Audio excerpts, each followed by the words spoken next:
합니다. 마라나타, 여행자는 요구하고 순례자는 감사한다. 우리 같이 해보죠. 여행자는 요구하고 순례자는 감사한다. 관계가 깨어졌을 때 한번 생각해 보십시오. 무엇 때문에 관계가 깨어졌는가? 많은 경우에 요구하기 때문에 그런 거죠. 근데 그 요구가 상대방이 볼 때는 너무 지나친 요구처럼 느껴질 때 문제가 발생하죠. 내 쪽에서는 당연한 것처럼 생각되지만 상대방이 느낄 때는 무리하다. 이제 그럴 때 이제 갭이 자꾸 생기면서 담이 쌓여지는 거죠. 마귀의 놀라운 전략이라는 사실을 잊지 마십시오. 오늘은 역대기와 열왕기 저자가 각각 사용한 다른 렌즈. 뭐 계속해서 말씀드렸으니까 이 열왕기 또 사무엘 상하와 역대기서가 다르다는 거 많이 느끼셨을 거예요. 이제 한마디로 사무엘 상하하고 열왕기 상하를 신명기적 사관이다 이렇게 많이 이야기해요. 그렇게 어쩌면 두 개는 동일한 시각으로 본 것이라면 역대기 상하는 역대기적 사관이라 그래서 완전히 다른 눈으로 보는 거죠. 그러니까 동일한 역사예요. 이스라엘 역사야 뭐 하나잖아요. 근데 다른 시각으로 보는 거죠.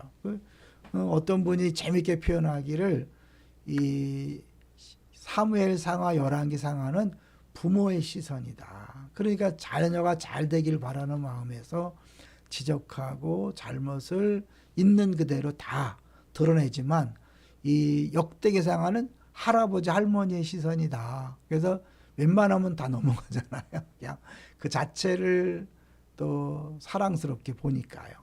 이제 이것을 보여주는 가장 대표적인 그 인물, 이 두 역사관의 차이를 보여주는 대표적 인물이 므낫세다. 주일날 잠깐 말씀드렸잖아요. 근데 이거를 좀 더 정리해서 말씀드려 보려고 그래요. 한마디로 역대기 하나님은요, 뭐가 다르냐면 죄인들에게도 회개의 기회를 한 번 더 주시는 분이라는 거죠. 그래서 역대기 하나님은 죄를 지었다는 사실보다 그것이 중요한 것이 아니라 그 죄에 대해서 회개를 촉구하는 하나님 말씀에 대해서 귀를 기울였나 기울이지 않았나에 초점을 맞추고 있어요. 그래서 죄 지었다는 것보다는 회개 촉구하시는 하나님의 말씀에 반응하지 않는 것에 대해서 분노하시는 거죠. 그러니까 만약에 죄를 졌어도 아무 심각한 죄를 졌어도 회개하라고 말씀하시는 하나님 음성을 듣고 하나님의 메시지를 깨닫고 회개하면 이제 하나님은 반드시 회복시키신다. 그래서 그 므낫세를 통해서 보여주는 게 어떠한 상황도 회개를 통해 변화될 수 있다. 이제 그걸 보여주고 있는 거죠. 이제 우리 므낫세가 이 열왕기하 23장 26절 또 24장 3절 4절 두 번에 걸쳐서 므낫세 죄 때문에 유다는 멸망할 수밖에 없다. 다른 왕들이 아무리 잘했어도 소용없다 이렇게 얘기했거든요. 잠깐 보면요. 그러나 여호와께서 유다를 향하여 내리신 그 크게 타오르는 진노를 돌이키지 아니하셨으니 이는 므낫세가 여호와를 경노하게 한 그 모든 경로 때문이라. 하나님이 한 명의 왕을 지적해서 그 왕 때문에 내가 멸망시킬 거다. 이게 대단한 거잖아요. 또 24장에도 이 일이 유다에 임함은 곧 여호와의 말씀대로 그들을 자기 앞에서 물리치고자 하심이니 이는 므낫세에 지은 모든 죄 때문이다. 그 하나님이 이 므낫세의 죄를 얼마나 심각하게 보시는가를 보여주고 있어요. 그런데 어떻게 55년 동안 왕으로 있으면서 통치를 했을까요? 이게 열왕기의 관점으로는 해석이 안 되는 거예요. 그러니까 열왕기만 보면 도대체 하나님은 저런 악한 왕을 왜 저렇게 오랫동안 왕의 자리에 있겠을까? 그런데 이 역대기의 관점에서 보면 해석이 가능한 거죠. 이제 물론 그 역대기의 시각은 정치적 행적과는 많이 달라요. 그 아수르의 역사 자료를 살펴보면 므낫세가 다른 나라 왕들과 함께 아수르를 방문해서 재물과 군사 분담금을 제공함으로 말미암아 사실은 그 외교적인 그런 노력으로 그 아수르를 종주국으로 인정하는 충성을 보여줌으로 이제 괜찮았다고 보지만 성경은 그렇게 말하지 않는 거죠. 왜냐하면 아무리 그래도 하나님이 안 된다 그러면 바로 끝나잖아요. 근데 하나님께서 이 므낫세를 용서하신 것은 그 용서가 회개했기 때문에 그런 거죠. 그래서 므낫세는 회개의 상징으로 보여지는 거죠. 므낫세 회개의 상징이다. 유다의 모든 왕들 중에서 가장 큰 죄를 지은 왕이지만 진심이 아니라 진심으로 자신을 낮추어 하나님을 의지하였을 때 하나님의 은총을 입었고 다시 왕위를 회복할 수 있었다. 성경에 보면 이제 그가 정말 엄청난 죄를 졌지만 그가 겸손해서 회개했을 때 하나님이 그를 회복시키셨고 그는 평생 주를 떠나지 않았다라고 얘기하는데 이걸 보여주는 더 분명한 증거가 뭐냐면 므낫세의 아들 얘기예요. 아몬인데 므낫세의 아들이 아몬인데 이 아몬은요 열왕기에서는 8절 그에 대한 기록이 근데 역대기에는 5절이에요. 5절. 그러니까 짧죠. 아주 짧은데 열왕기에 없는 내용을 굳이 기록하고 있다는 게 중요하죠. 뭐라고 썼는가 보면요. 그 열왕기에 없는 내용을 썼는데 그의 아버지 므낫세의 행한 같이 여호와 보시기에 악을 행. 이게 므낫세도 악을 행했다고 얘기를 해요.